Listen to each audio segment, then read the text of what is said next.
Hello and welcome back to another reaction video.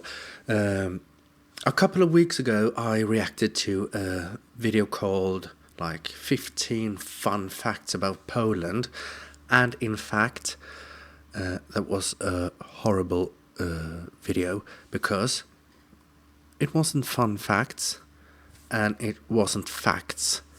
It was like gibberish, made up stuff about Poland. Almost.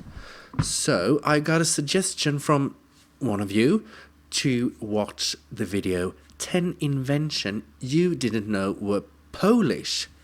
So let's jump in. They've changed the way we live. They come in all different colours, shapes and sizes. We don't always understand them. Sometimes explaining it can be a little difficult. But they've helped us shed light on the world that we previously knew very little about. All of them landmarks in technology, and they all have one thing in common. They were made by Poles. Oh, kurczę, you might say. I had no idea a Pole invented that. But the English-speaking world often keeps the records, and maybe they were having problems with the spelling, let alone the pronunciation. In this video, we're shedding the limelight on I know some Polish and the pronunciation is really difficult. I can say cześć. Like 20% correct pronunciation. Cześć. Ile kosztuje do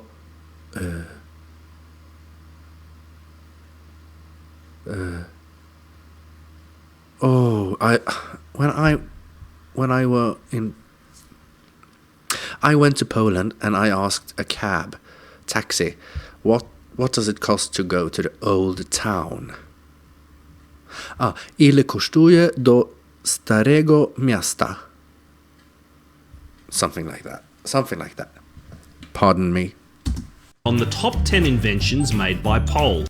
And they answered and I didn't understand anything. At home and abroad. Number 10. The walkie-talkie. Born in Warsaw in 1909, Henryk Magnuski worked as a radio repairman for the Polish military, and he eventually ended up in Chicago. Surprise, surprise.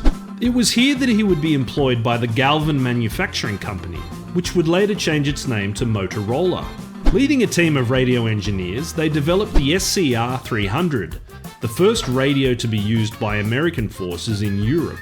This revolutionary mobile device became known amongst GIs as the walkie-talkie.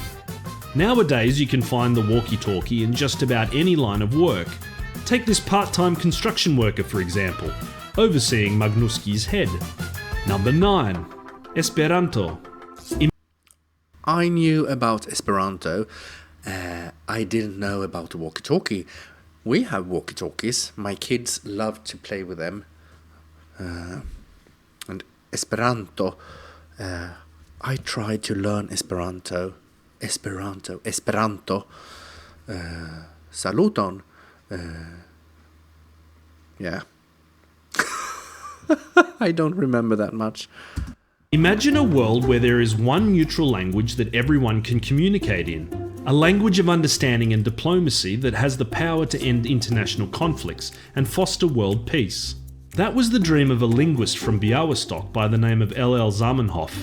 While studying in Warsaw as a young man, he began to develop Esperanto, largely based on his knowledge of the Romance, Germanic and Slavic language groups, but with a much simpler grammatical structure that could be easily learned. A simple language invented by a Pole. Who'd have thought? After more than 30 years of development and several books published, the first World Esperanto Conference was held in 1905. Since then, the movement of Esperantists has continued to grow, and today there are an estimated 63,000 to 2 million speakers of Esperanto. Number 8. I wonder if there are any people having Esperanto as their first language, or if Esperanto only is used as a second language. Are there any Esperanto-born humans out there? 8. The kerosene lamp. The story of the kerosene lamp can be traced back to the present-day Ukrainian city of Lviv, which used to be Lvov, Poland. It was here in 1853 that two Polish chemists, Jan Zek and Ignacy Łukasiewicz, attempted to distill alcohol from oil, which at the time was an incredibly cheap resource being extracted in the region. Though they failed to make anything potable, at least not to any self-respecting spirit connoisseur, what they did discover was a clear flammable liquid that burned long and bright, and more importantly, it didn't stink like oil. Putting the liquid called kerosene to work, they asked a local tinsmith to make a lamp with a small tank at the bottom. Thus, the classic shape of the kerosene lamp had been born. Number. That's a really impressive invention, I think.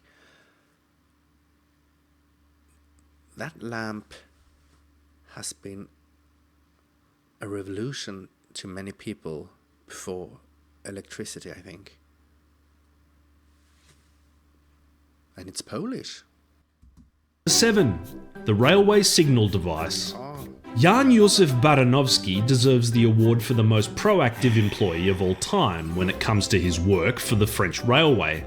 Fleeing Poland after the failed November uprising of 1830, November uprising?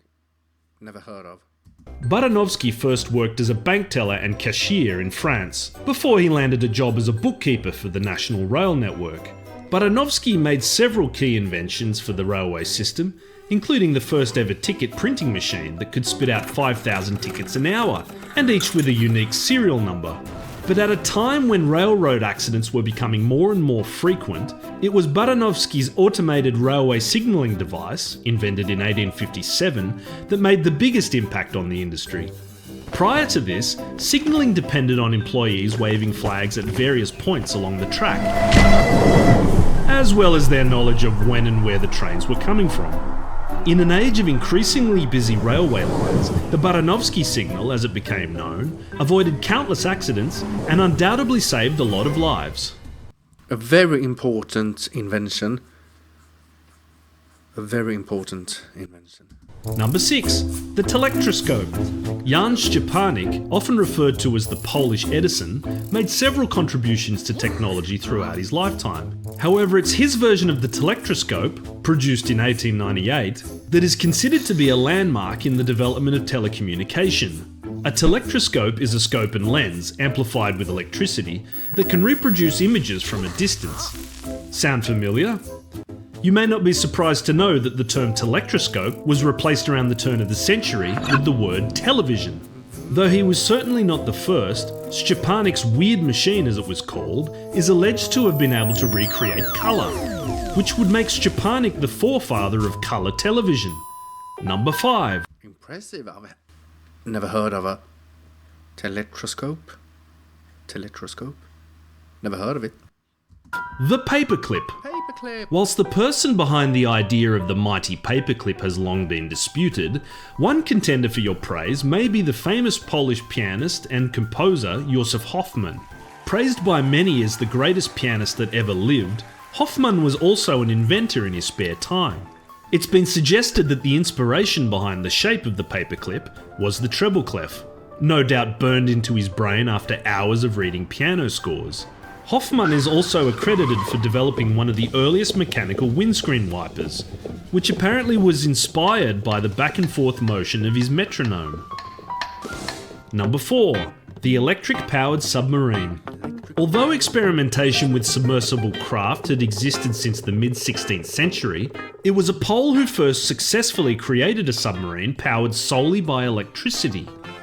Mechanical engineer Stefan Drzewiecki was taken on by the Navy of the Russian Empire in 1877, and it was here that he made a huge number of developments in submarine technology. The biggest of these came in 1884, when he installed a battery-powered propeller to a one-man submarine that could chug along at a steady 4 knots an hour. While it may sound slightly unimpressive now, this was a major technological advancement at the time, and especially considering the fact that most submarines were still relying on coal power and oars. But what about submarines today? Are they using electric submarines?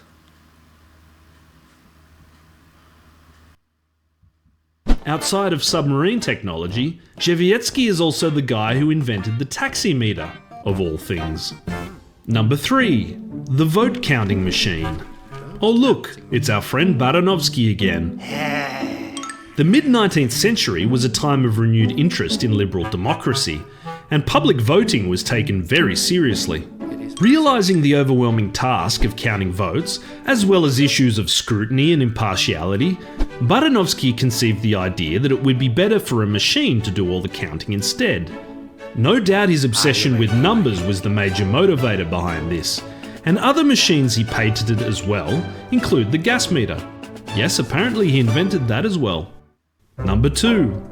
A very productive man, I must say. Cotton Never heard of him before. Cotton swabs. swabs.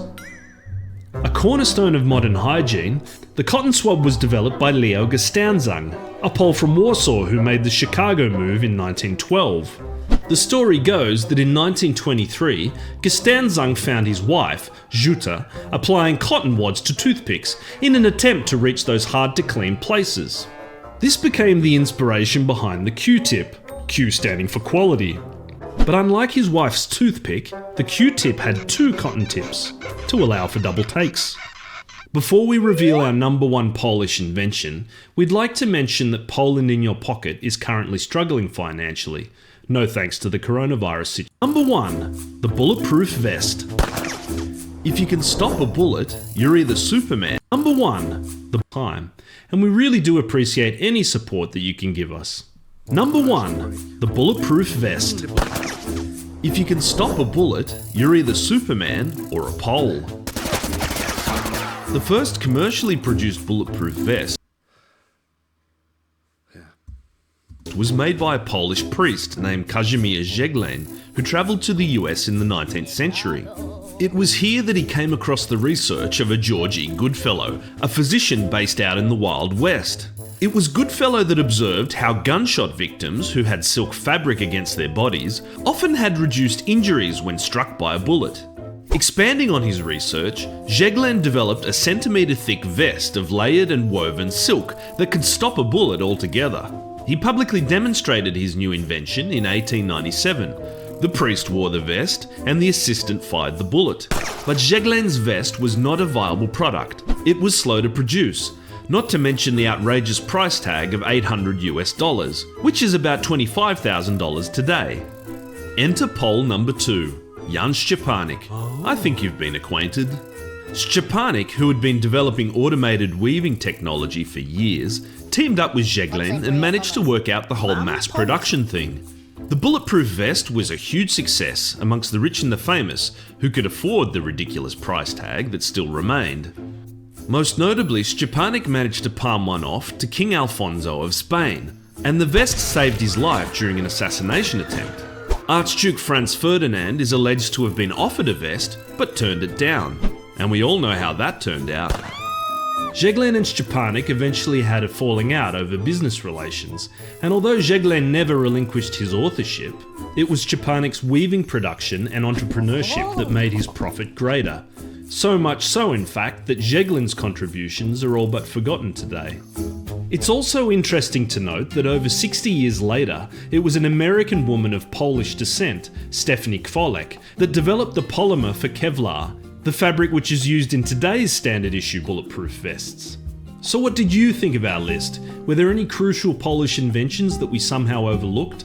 Make sure you leave a comment below. I have no idea if they overlooked, because I cannot come up with any invention from Poland. No. Maybe some kind of instrument? Like a special kind of piano, perhaps, could be from Poland? I don't know. Interesting. I only knew Esperanto was a Polish invention, but beside that I didn't know any of these.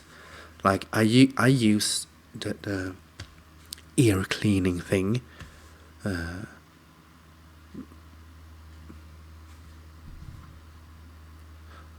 and I need to check out. I didn't know the telectroscope. I had no idea. I didn't even know what it was. But I mean, the signal system for the railways. That's an amazing intervention. Yeah. So, what do you want me to react to next? Leave a comment, a suggestion of a video on YouTube for me to react to, and thumbs up, subscribe, anything is appreciated. Thank you. Bye bye.